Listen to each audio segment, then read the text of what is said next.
How can you invest and make money in today's real estate market? Welcome to the Successful Investor Show, where we talk with successful real estate investors, business owners, and busy professionals on their journey to wealth. They share their best ways and advice to make massive gains in today's market. Make sure you are subscribed so you never miss an episode. Now, here is your host, Doron Nissim. Welcome everyone to the Successful Investor Show, where we talk about how to passively invest and create passive income and generational wealth. I'm your host, Doron Nissim, and I've been investing in real estate for the past 15 years, and I love it. And today I have the pleasure to have our guest, Ed Mathews. Ed, how are you doing, brother? I'm good, man. How are you? Good to see you, my friend. Nice to see you. Nice to meet you. I'm excited to have you here. Ed has been in the real estate game since 2011.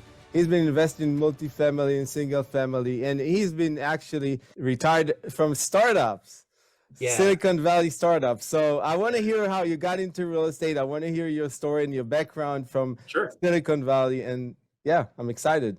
So I'll start with the Silicon Valley thing. So I worked for a bunch of service companies and software companies.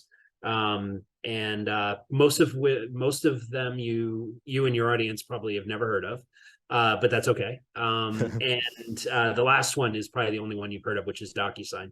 And so when I back in 2008, like probably a lot of folks in your audience, I read Rich Dad, Poor Dad, and it fundamentally changed the way I viewed my future in terms of, I stopped being an employee at that very moment, at least in my mind, and became a business owner with the eye on being an investor at some point.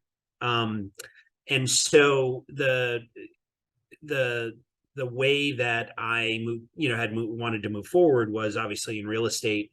And so I educated myself in terms of, I went and basically read my MBA in real estate investing. And, frankly, I dragged my feet for a better part of 3 years before I finally pulled the trigger on my first deal. And it was a multifamily, a 4-unit, which we can talk about later. And then, while I was working, I was working 60, 70, 80, 100 hours a week, flying all over the world. Wow. I was traveling 150, 200 nights a year, some years. Wow. And it was one of those things where I'd leave Sunday night and come back Thursday night or Friday morning and then reintroduce myself to my wife and 2 daughters. And I did that for years. And so, as my daughters kind of started to get into junior high, my wife, made the comment, I remember vividly today, she said, "You're missing so much good stuff." And she was 100% right. And so, one of the things that we started to do, along the way was I would, buy a multi, and then we'd flip a couple houses and then use that capital to buy another multi and flip a couple more houses and rinse and repeat. Did that for about 7, almost 8 years until, the multifamily portfolio threw off enough cash to basically supplement your income.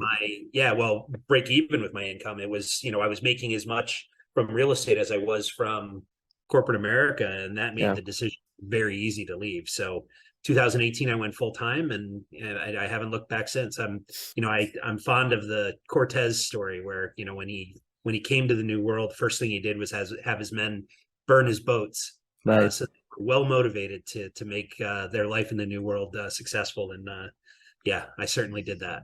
Yeah, I love the story, and it's a well-known story of the 9-to-5 jobs and traveling and never at home, and like being a slave to your work, and then looking for an outlet and finding real estate through Rich Dad Poor Dad, which was my story as well.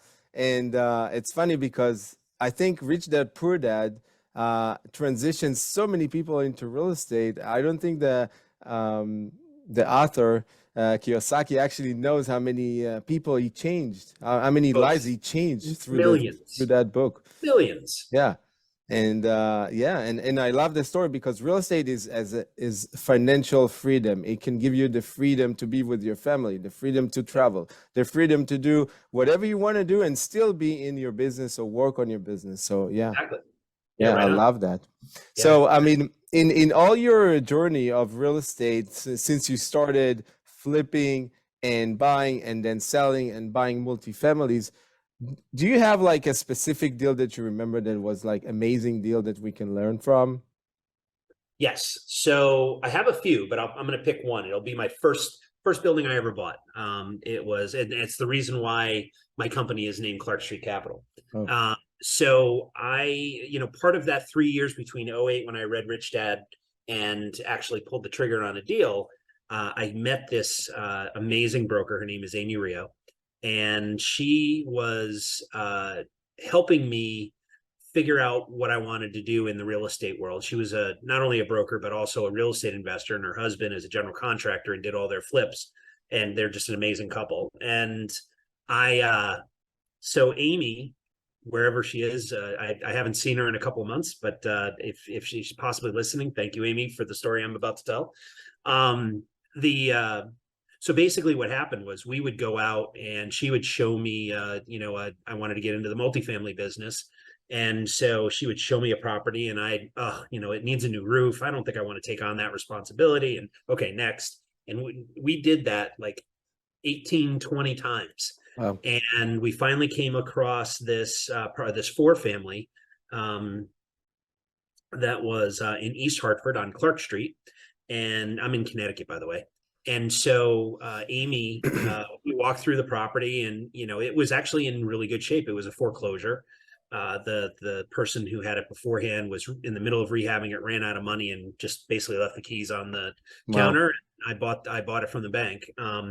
But I started to make my usual excuses. Oh, it needs a new roof. It needs new windows. I just don't want to take on this responsibility. And Amy took out a pen and I heard it behind me. She clicked it and she laid the contract on the hood of my truck. And now I'm 6'4". Amy is 5'2", maybe 5'3". I'm a legitimate foot taller than her, right? She scared the living daylights out of me because basically what she said was, Ed, this is the best deal I've found for you yet. And if you don't sign the effing contract, I'm going to kill you where you stand. And that little lady, I took the pen very delicately from her and I signed, and I own that building today. We bought that building for $99,000. It throws about $4,600 a month in revenue. I think from a cash flow perspective, it's well over $1,200 a month in our pocket. That $99,000 building now is worth ballpark $400,000. Wow. So it's it's a solid double. I wouldn't say it's a home run. It didn't make me a millionaire, but it certainly gave me a ton of flexibility and also cash flow and frankly fire in the belly to go get more. Right.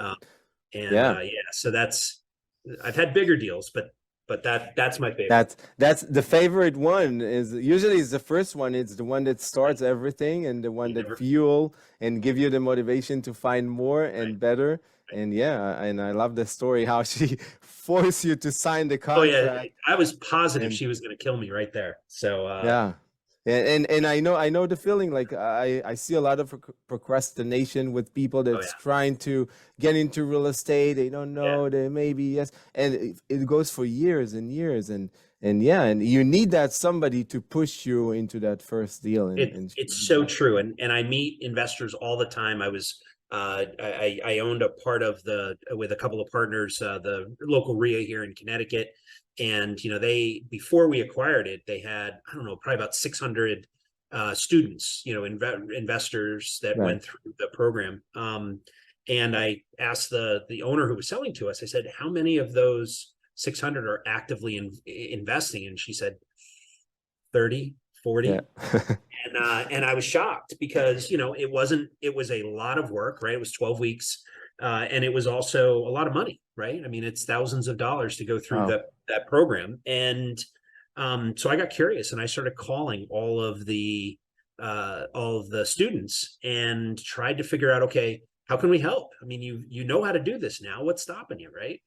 And I got, usually I got about 3 versions of the answer of, I don't know where to find the money.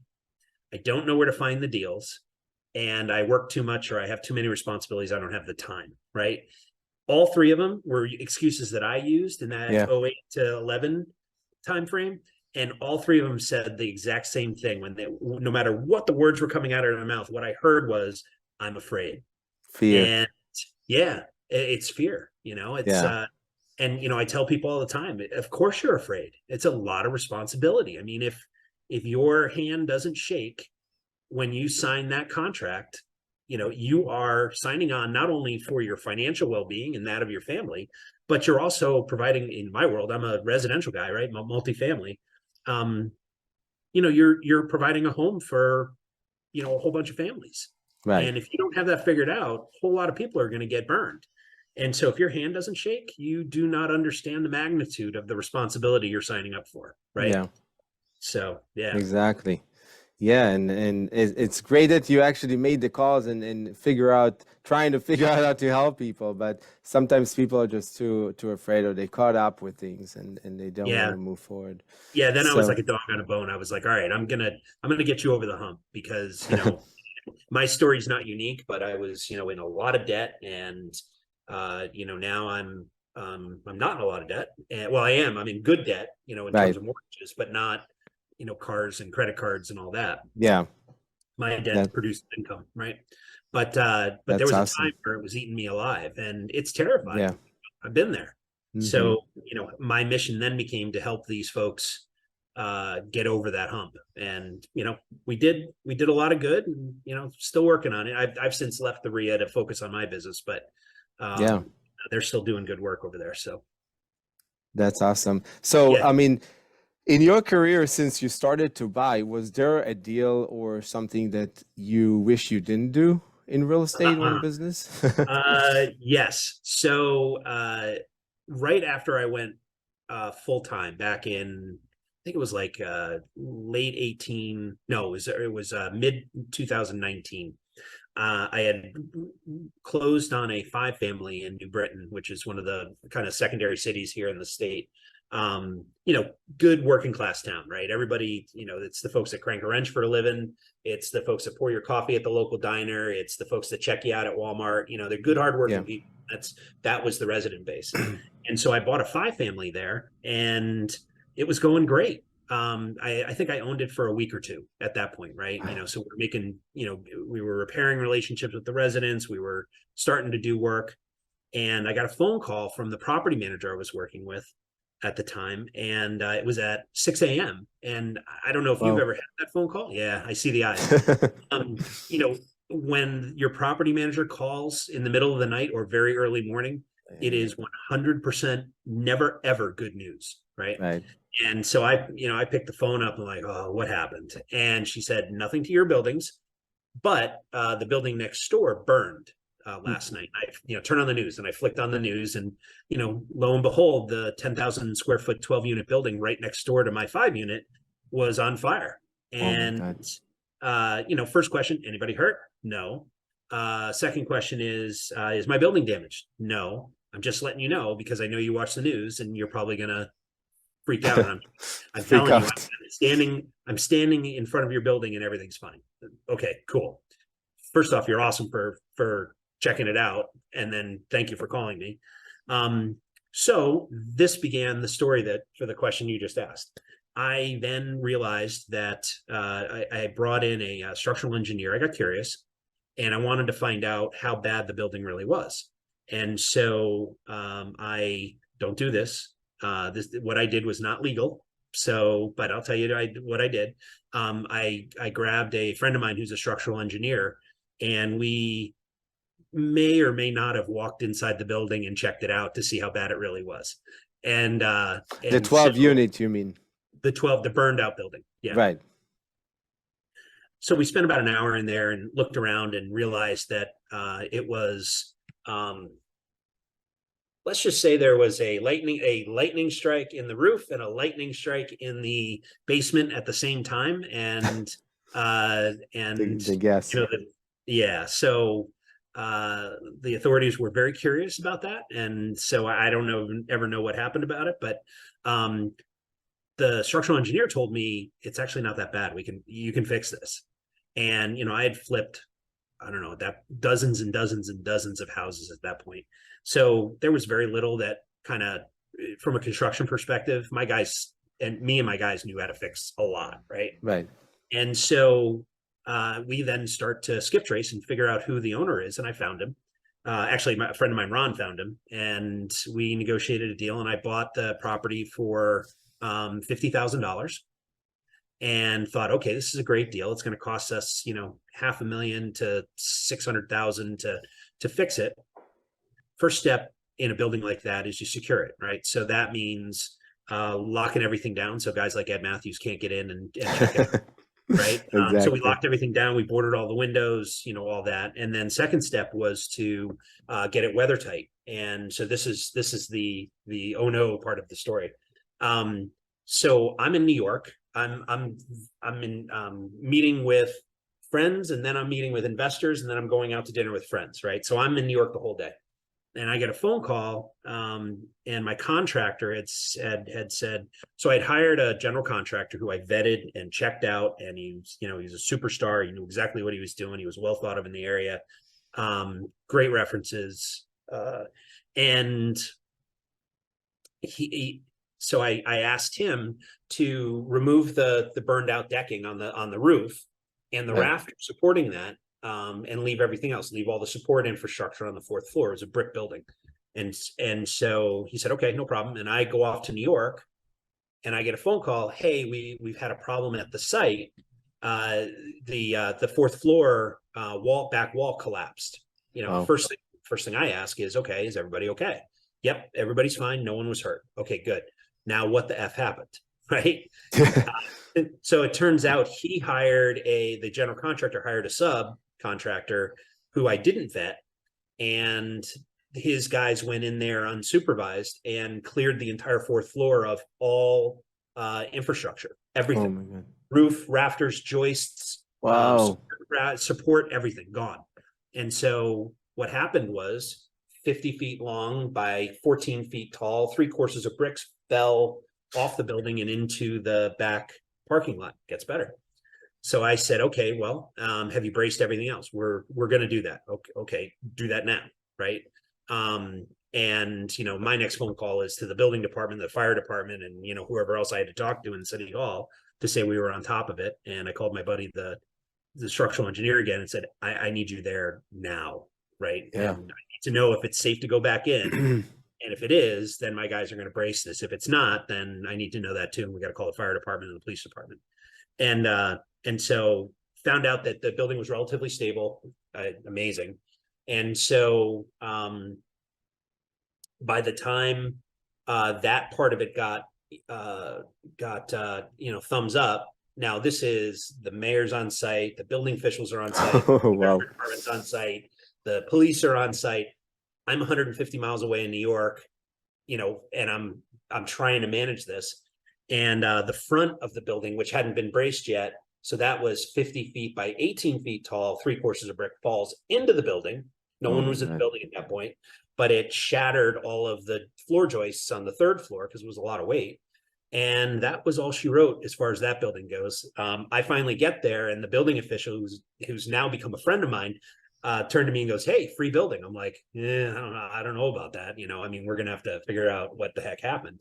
But, turns out we ended up demolishing the building. Yeah. And so, so that's the bad news. The good news is we're going to start probably in the next month or two building a brand new building there. And needless to say, I sued everybody, and, we figured it out, and I got close enough to zero that it made sense to reinvest in the building. Oh, nice. So you got your money back. Yeah, close enough. That's good. My huge mistake was, yes, I did a really good job vetting the general contractor. Mm-hmm. No, I did a very bad job vetting his subs. And right. I have never made that mistake ever again. I need to know exactly who's on my site, every single human being, and who they're attached to, and do they know what they're doing, or they don't go on our site. Yeah, so lesson learned. It's a good lesson. And Yeah, it was an expensive lesson, but that's okay. Yeah.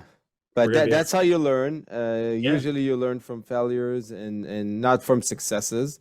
True statement. So yeah, and I love that now you implement it in your business, and that you're vetting everybody, that you're checking it, and you're making sure that you know everybody that's on site. Not a lot of people do that. Not a lot of investors that I talk to do that. No, So very few. yeah. And and we got extremely lucky that no one was hurt. Yeah. Right. Yeah, definitely. Several tons of bricks twice wow. fell. So, we got lucky. I'm thankful for that. Wow, crazy story. Yeah. I love the story. Don't do that. I would not recommend doing that. It's 0 stars. I cannot recommend. Yeah. So my next question for you is actually it's part of what you just said, but in today's real estate market and in the market in general, what do you do to mitigate risks and to make sure that you're not getting into too much risk in your business and your investments? So that's a really big question. So my risk and is my investor's risk, right? And so the first and foremost, we segment all of our buildings into separate LLCs. So each building is a separate LLC. We insure the living daylights out of them, from builder's risk to general liability, and then I've got a corporate and personal umbrellas to protect. So that's a big piece of it. The other part of it is that, we're very careful about leverage, right? I would rather raise money. I'd rather raise equity than over leverage a building. And so, we tend to stick to that 70-30 loan to value, model. And if I can get it down to 60 or 50%, all the better. Mainly because I learned a lot watching 08 happen, 08, 09, 10, 11. And I also learned a lot being a property owner during COVID.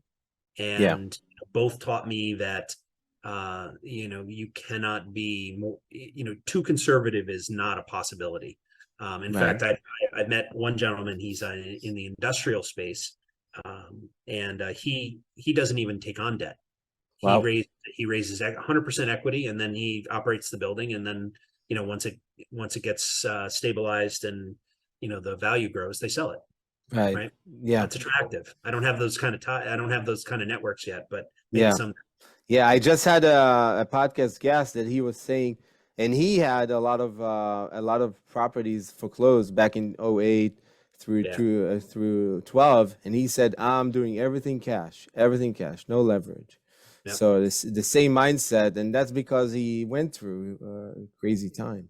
Yeah. So, yeah, I mean, you can certainly through syndication, and we're a syndicator, and we're raising a fund. We're going to start raising a fund in June and all that. I can't really talk about it because it's not the SEC. Not official. Yeah, it's not official, but all the paperwork's at the lawyers. But the fact is that the one big thing I see in terms of risk now. You see the Houston, there was a 230 some odd unit foreclosure that happened. It's like 3,000, I heard. Oh, it's 3,000. It was it's a syndicator that had about 500 million under asset, and they foreclosed on everything. So yeah, and then there was an article in the Wall Street Journal just a few days ago about a property owner that had borrowed money, never even took a draw on the construction part of the loan, and is now in the process of losing the property. And it's just, if you don't think through your capital stack and your debt structure, you are rents don't always go up, values don't always go up. Everything's a cycle. And if you don't understand that, this is not the business for you. Exactly. You have to think about the risk and take them into account whenever you get into a property. So I want to move to the fire round of 4 success questions. Bring it on. The first one that I have for you is, in your business, you're very successful. So what is your 3 success habits that you do on a daily basis? So first and foremost is consistency. So we do the same thing every day, whether that's marketing, or it's the processes that we use to manage our the relationships with our residents or the buildings or construction projects or whatever. And actually, that's probably the second thing is process. So Right. I am, being a Silicon Valley geek, right? My mind is wired in flowcharts, and so I think in terms of process. It's the only way I know how to efficiently scale a business. And then the third thing is technology. We use technology whenever humanly possible. I view it as a force multiplier. So, we're a small 8-person company right now, not including our construction teams who are subs. And, the fact is that we can accomplish a lot more than our peers because, we've gotten pretty savvy with managing process and enabling technologies. So those would be my. Yeah, I love that. Using tools effectively and harnessing the power of technology is a key to multiply your power and your strength. Exactly. I love that. So, I mean, it leads me to my next question. What is a good resource that you can share with us that you use in your business? So I am a huge fan of our property management tool, Hemlane. I don't have any affiliation with them. I don't know the CEO, nothing like that. Although she just liked one of my tweets today, by the way. But the fact is that Hemlane solves a couple of very specific problems for us. One is I didn't want to get the 2 a.m. Hey, I've got a problem phone call, right? I'm locked out of my apartment or whatever. And so, or there's a broken toilet or whatever. Yeah. And so Hemlane provides that tier 1 front end call center, and they're highly trained. They're US based. Nice. And they're trained to basically diagnose and hopefully fix 75 to 85% of the calls that come in, and they're really good at it. And the other part of it then is that I've got a team here that kind of picks that ball up, and then we work the problem. If it's an emergency, then I get a phone call immediately. That's the usual blood, flood, or fire. And then the non-emergencies get picked up at 8 a.m. the next morning, and our team goes out and diagnoses what's going on and fixes it immediately, or calls in a professional like a plumber or electrician or HVAC guy or whoever to resolve the issue as quickly as possible. It's a good resource. It's a tremendous resource. Yeah. And, just to manage those logistics, it was one of the things, it was the primary thing that gave me the courage to take property management in-house from our property manager who, So it was, that was big for us. And, it also does rent collections. It does applications for prospective residents. It'll do, syndication of marketing through Zillow and apartments.com and all the other major websites when we've got a unit that's open. And it's, it ties directly with our financial backbone. So it we'll take in all the money from residents. We pay some of the subcontractor bills through Hemlane because they submit them to Hemlane. And, it's just a really good tool. And a really good solution. That's great. That's a good tool to have. Yeah, definitely. When you have more than, I guess, 10 units, you'll need a property management software, and this one is a good one. So when we turn the key on, so I used a different tool prior to going full time, but when we turned the key on going full time, February 2nd, 2018. My vision was to run this like a $10 million a year organization. Yeah. Even if it was just me, and it was just me. Right. Yeah. And so, I began building processes immediately, if only so that I could keep everything organized and straight, because I was running around trying to keep all these balls in the air, and that was hard. And then as we added team members, I would, bring them on and teach them how to do what I was doing. And then in a lot of cases, they would improve upon my process, and off we go. So that's actually another resource that I want to say.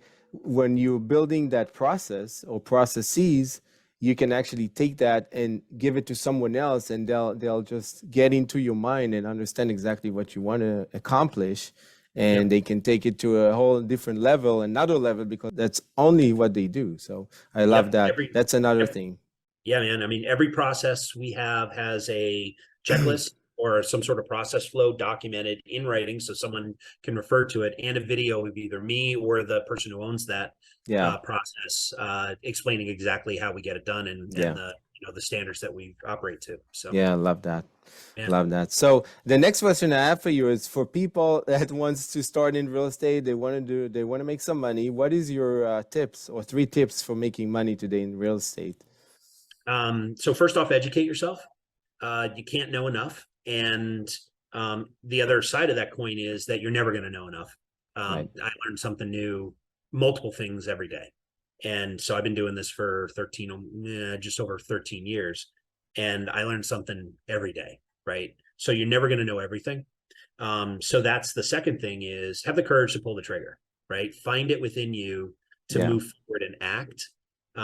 It's okay to hit a single, right? You don't have to hit home runs every time. Exactly. My business, I'm in the business hitting doubles on a regular basis, right? Yeah. Every once in a while it turns into a home run, but I'm great with singles and doubles, right? Yeah. And so, pull the trigger, just buy something. Yeah. And then the last thing I would say is know your numbers, know your monthly budget in terms of what you need to live. Understand what the budget is of the business, understand how the building will cash flow if you're in multifamily, understand the construction piece and the project management piece if you were in the flip business or you're buying value add multifamily and you're doing construction.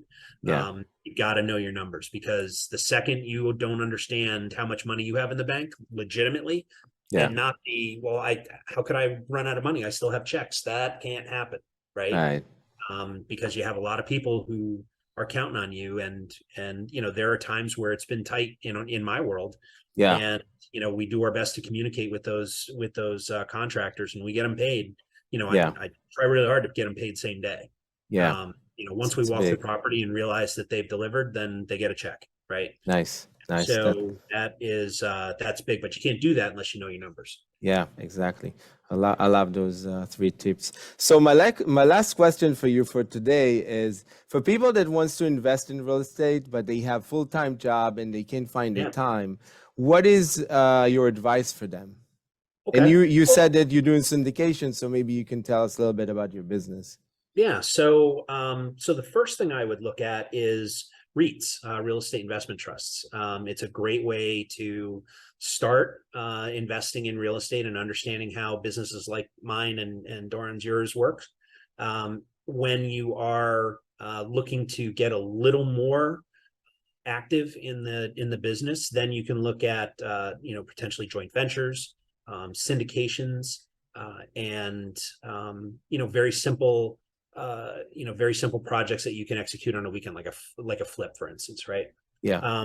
You can also get into wholesaling, and because the fact is, the base of our business, when you kind of strip it down, is marketing, right? Yeah. And so if you're good at marketing, if you're good at creating relationships, if you're good at follow through and being consistent with communications, you can be very successful in this business. So wholesaling is another way to kind of put your toe in. And then the other way is to invest in a fund, which I can't talk about, but I will someday. So if that's a way to do it, I mean, typically when you're working with a joint venture, a syndicate, or a fund, you're probably looking at doubling your money every 3 to 7 years, on average, right? And so you need to vet the folks that you're investing in.